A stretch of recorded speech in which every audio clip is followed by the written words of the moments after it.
selamat datang di Obras Tas, obrolan seputar BRMP Tas.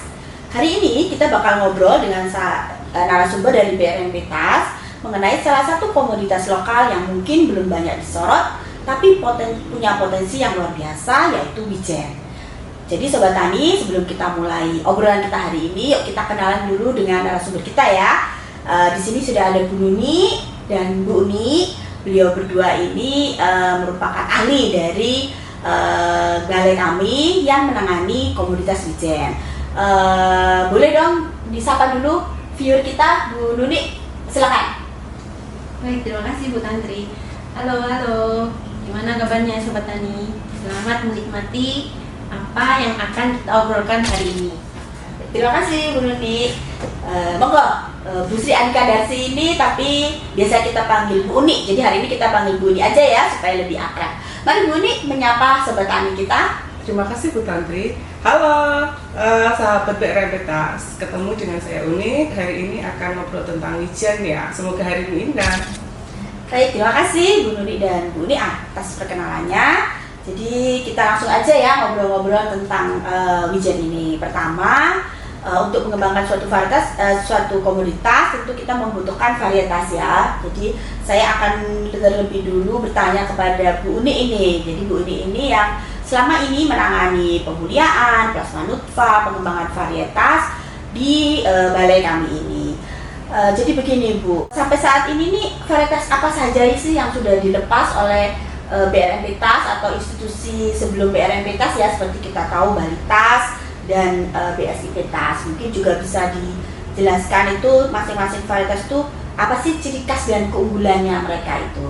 Silakan Bu Uni. Jadi kita punya 6 varietas, yaitu ada SBR 1, SBR 2 itu yang dilepas di tahun 1997, SBR 3 dan SBR 4 itu 2007, dan Winas 1, Winas 2 itu dilepas tahun 2012. Dari ke-6 varietas itu yang paling diminati hingga saat ini kan masih SBR 1, Winas 1, dan Winas 2. SBR 1 sendiri itu dia adalah varietas yang mempunyai kulit berwarna putih. Kemudian produktivitasnya itu mencapai 1,6 ton per hektar. Dia adalah tanaman wijen yang bercabang dan memiliki kadar minyak tertinggi Bu Tantri. Kesesuaiannya dia untuk lahan kering.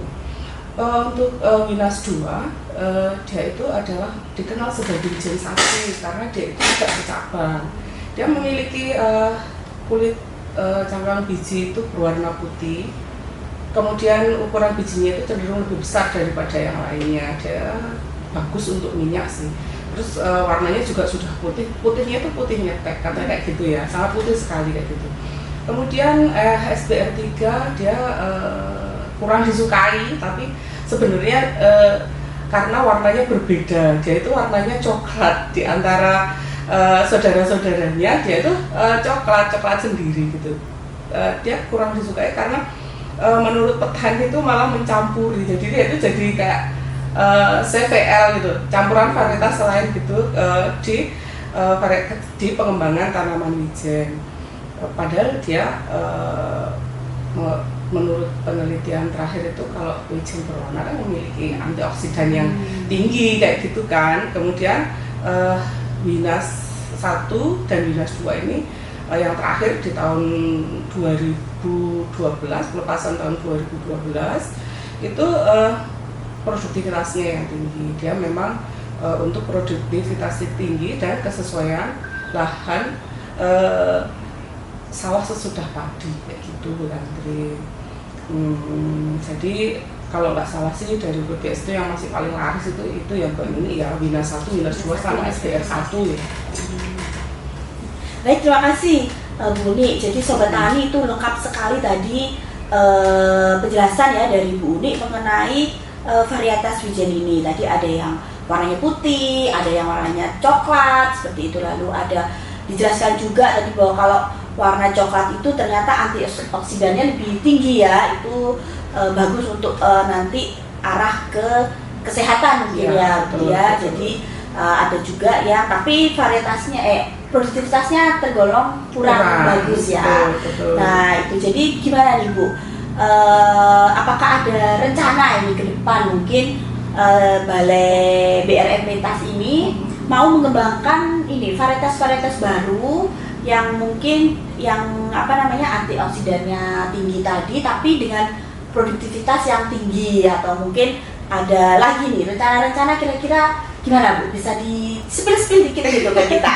Betul Bu Tantri, memang ini ya memang nggak seperti mungkin varietas-varietas yang lain yang larinya varietas itu kencang ya. Wijen ini termasuk yang agak slow release ya, ini bisa dilihat dari tahun lepasannya 97, 2007, 2012 kayak gitu kan. Nah ini sebenarnya kemarin di tahun 2020 kita sudah menginisiasi persilangan antara wijen hitam, karena kita kan belum punya, ini kan SBR 3 itu masih wijen coklat kan, jadi belum hitam, jadi belum kita ingin sebenarnya ke depan pada waktu itu sebenarnya sudah direncanakan untuk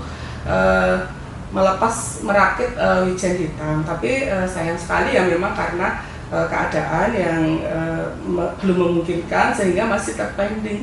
Jadi mungkin di era BRMP nanti bisa dijadikan salah satu topik kegiatan kita ke depan Bu Tantri, untuk perakitan wijen hitam, even hitam nggak cuma coklat, itu yang berproduktivitas tinggi. Jadi nanti mungkin itu nanti untuk kadar minyak ya, kita cari kadar minyak yang lebih tinggi dan antioksidan yang lebih tinggi untuk yang kayak itu, karena kita untuk produktivitas dan minyak sudah ada di saudara-saudara sebelumnya kayak gitu. Baik, terima kasih Bu. Jadi ini nih ada spill ini ya dari BRMP Tas yang bisa ditunggu oleh Sobat Tani nih. Inovasi baru wijen hitam, ternyata makin hitam itu makin sehat ya, antioksidannya makin tinggi. Cuman sudah ada teman-temannya, saudaranya yang produktivitas tinggi, jadi nanti disilangkan ini oleh Bu Uni. Ini ahli menyilang-nyilangkan ini ternyata. Seperti kalau kita lihat semangka berdaun sirih, nah itu ya, menyilangkan semangka dari sirih, penghulu. Jadi kita, Sobat Tani, kita tunggu nih kiprah dari Bu Uni dengan BRMP Tasnya itu untuk menghasilkan varietas unggul yang pasti nanti akan ditunggu nih oleh Sobat Tani, oleh petani, juga oleh stakeholder ya semua, bahkan oleh konsumen ya, karena ini wijen hitam yang kaya antioksidan. Baik, terima kasih banyak Bu. Ini Bu Tantri memberikan bagaimana Bu? Mungkin ini juga ya, sebelum misalnya kita program ini nanti jalan, nanti bisa nih teman-teman kasih komentar nih di bawah podcast ini. Kira-kira wijen yang seperti apa yang lebih diperlukan petani? Apakah itu cuma wijen hitam? Kita bisa dalam sekali. Itu kan bisa wijen putih juga, kayak gitu. Kayak gitu. Jadi nanti minta tolong ya dikasih komen-komen di bawah. Baik, Sobat Tani juga bebas untuk memberikan ini inspirasi komen. Mungkin apa sih sebenarnya yang diinginkan ya? Mungkin untuk mungkin tuh pengusaha makanan tuh ingin wijen yang besar-besar. Jadi nggak perlu banyak-banyak tuh kalau di satu onde-onde gitu ya. Seperti itu. Ya, baik. Nah, ini nih, kita sudah bicara varietas nih ya. Tentu kita juga untuk produksi budidaya nih, kita memerlukan juga teknologi-teknologi mendukung ya, supaya varietas itu kalau ditanam ya menghasilkan sesuai dengan potensinya. Nah, kita beralih ke Bu Nune ini, ahli budidaya kita nih. Bagaimana Bu? Monggo diceritakanlah sedikit atau banyak juga apa-apa Bu. Teknologi-teknologi apa nih yang sudah dihasilkan oleh BRMP Tas ataupun BSIP Tas ataupun Baritas itu yang mendukung untuk pengembangan wijen ini? Baik, terima kasih Bu Tantri, Bu Uni. Jadi bagaimana yang tadi sudah disampaikan oleh Bu Uni ya, tanaman wijen itu memang kalau dikenal di dunia itu kan the queen of oilseed ya. Jadi memang kan minyaknya cukup tinggi. Terbukti dari tadi yang diterangkan Bu Uni itu ada yang sampai 59%. Karena memang kisaran minyaknya itu antara 40 lah sampai 60%. Jadi kan salah satu potensi tersendiri ya. Apalagi didukung dengan pemanfaatannya sebagai minyak untuk bahan masakan. Tapi untuk budidaya wijen sebenarnya nggak susah. Banyak petani kita yang udah bisa, udah pintar itu banyak. Cuman memang wijen itu membutuhkan syarat tumbuh. Syarat tumbuhnya itu di lahan dengan ketinggian kurang dari 700 di bawah permukaan laut, itu yang kita sarankan. Memang bisa dia tumbuh di dataran yang rendah sekali, di dataran tinggi pun juga bisa, cuman mungkin tidak akan bisa mencapai potensi hasilnya. Kemudian syarat-syarat yang lainnya itu ada pengairan yang cukup. Pengairan yang cukup ini karena dia tanaman wijen ini agak unik ya. Bukan unik. Jadi uniknya itu dia kalau dia tergenang, dia itu malah akan stunting. Jadi dia harus cukup pengairannya. Makanya kita harus mengetahui kapan sih ini tanaman harus diairi, kapan harus dihentikan, dan diusahakan jangan ditanam ketika musim hujan. Jadi musimnya harus pas, musimnya harus sesuai. Mungkin hampir sama kayak tembakau yang tidak menggunakan wijen pun sebenarnya juga demikian, walaupun masih bisa ditoleransi ditanam pada musim hujan.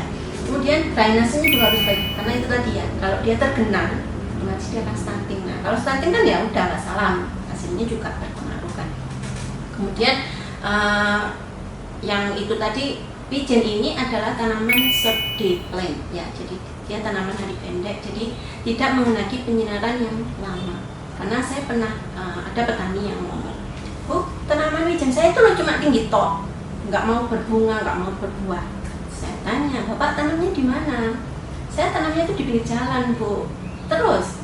"Iya, di pinggir jalan, terus itu ada lampu penerangan jalan itu loh, Bu." "Oh iya, ini penyebabnya. Jadi kalau bisa Bapak tanamnya jangan di daerah situ, karena tanaman wijen ini nggak mau kalau dia tersinar terus menerus." Nah, jadi dia kalau ada sinar terus menerus dia terpacu, dia nggak mau berbunga.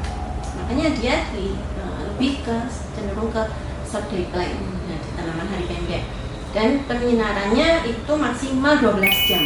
Jadi kalau sudah melebihi itu tadi, akibatnya dia nggak akan menghasilkan karena dia nggak akan mau berbunga, cuma berdaun untuk rimbun gitu. Nah itu untuk syarat tumbuh. Kalau untuk budidaya kita selama ini kita sudah menyarankan ke petani untuk menggunakan sistem tugal ya.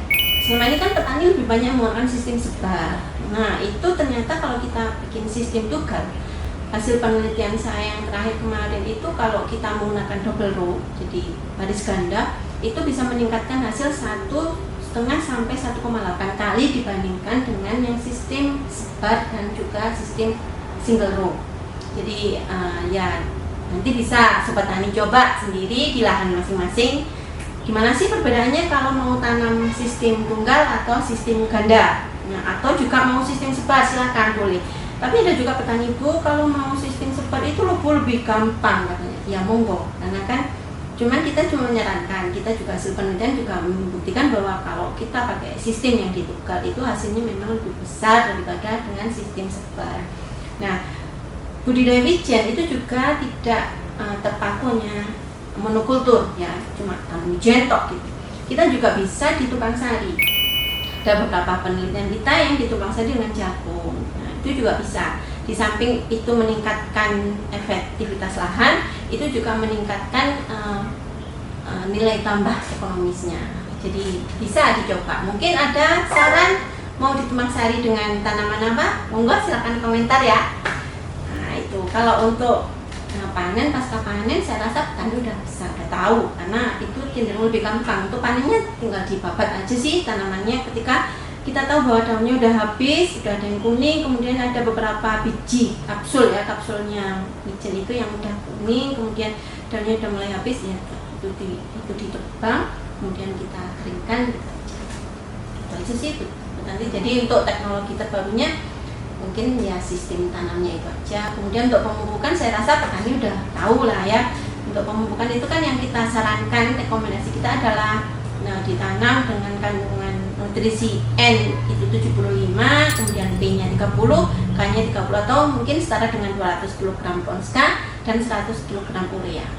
Baik, terima kasih Bu Nuni. Jadi sobat tani ya, tadi sudah dijelaskan panjang lebar mengenai teknik budidaya wijen, lalu untuk teknologi terbaru mungkin nanti menunggu komen ya, mau ditumpang sarikan dengan apa sesuai dengan mungkin tren atau musim yang ada sekarang ini. Nah ini Bu, nanti kan sudah ada komen-komen tuh nanti ya, kita menunggu. Lalu ini kira-kira nih kalau misalnya sobat tani ini ada yang kepingin nanam gitu kan, butuh benih ya, kira-kira itu di BRMPTAS bisa nggak Bu ini kalau teman-teman tuh mau beli benih atau gimana itu Bu? Bisa ada nggak layanannya? Bisa itu? banget ya Bu ya. Oh ya. Langsung Gimana? hubungi ini ya. Oh ya, langsung hubungi aja nanti ada ya di sini. Oke. Kita menyediakan kok, bukan Mm-mm. hanya Bune, tapi kalau mau ada yang konsultasi atau mungkin ada yang mau tanya-tanya atau apa, monggo silakan, kita terbuka. Oh begitu. Jadi bisa juga datang ke sini langsung gitu bisa ya. Boleh, Nanti boleh. mungkin menemui resepsionis nanti langsung diarahkan ke Bu Uni dan Bu Nuni ya. Siap. Wah, itu Sobat Tani. Bagaimana ini layanan dari BRMP Tas? Sip kan ya? Bu Nuni dan Bu Perlu Uni diketahui siap. juga bahwa Bagaimana, tanaman Bu? wijen itu kan hasil penelitian juga, karena tadi sudah disinggung antioksidannya tinggi, ternyata dia semakin dipanaskan itu antioksidannya semakin meningkat. Oh, gitu ya. Jadi Jadi makanya- bukannya makin hilang ya? Makanya untuk dimasakkan itu kalau ada minyak wijennya itu lebih sehat Lebih sih. sehat. Oh, iya iya. Jadi, iya. Bisa banget ya, apa namanya, mengganti minyak goreng Mm-mm. dengan minyak wijen kan ya. Bisa iya, untuk iya. masakan. Untuk tumis-tumis itu kan nggak perlu banyak minyak Betul. kan. Dan lebih enak ya Bu ya. Oh betul.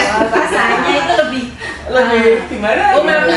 Ya, kalau Sobat Tani mungkin nanti kalau Sobat Tani berkunjung ke sini pas Bu Nuni atau Bu Nuni lagi masak sama minyak wijen tuh. Nah. Bisa dicoba ya. Kita juga pernah coba Bu Tantri, kebetulan ada teman-teman kemarin itu yang nyoba bikin susu. Oh, Susu berbahan wijen, cuman kita bisa. masih kelemahannya itu masih ada rasa langu. Jadi Oh. ketika kita rasakan masih ada aftertaste-nya itu masih pahit. Pahit.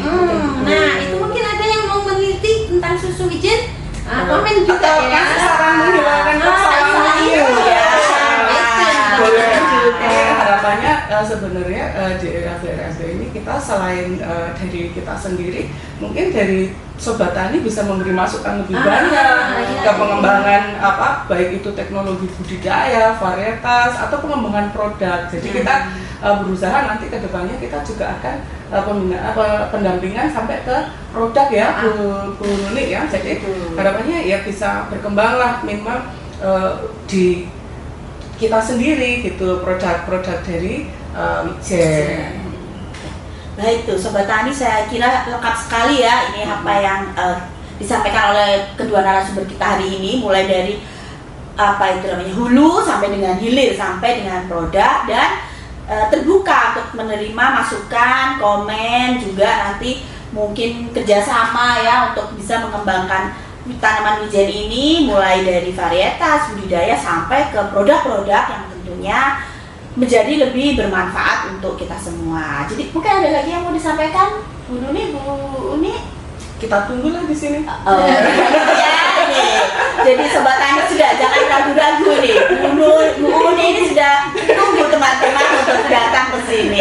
Baik, kalau begitu saya ucapkan terima kasih banyak nih Bu Uni, Bu Nuni hari ini sharing informasinya dan juga ajakan-ajakannya ya untuk membangkitkan semangat dari Sobat Tani untuk ikut berpartisipasi dengan kami BRMP Tas untuk ikut mengembangkan komunitas wijen. Baik, saya akhiri Obras Tas hari ini. Saya host hari ini Tantri mengucapkan terima kasih banyak dan sampai bertemu lagi di sesi-sesi Obras Tas kita berikutnya. Salam.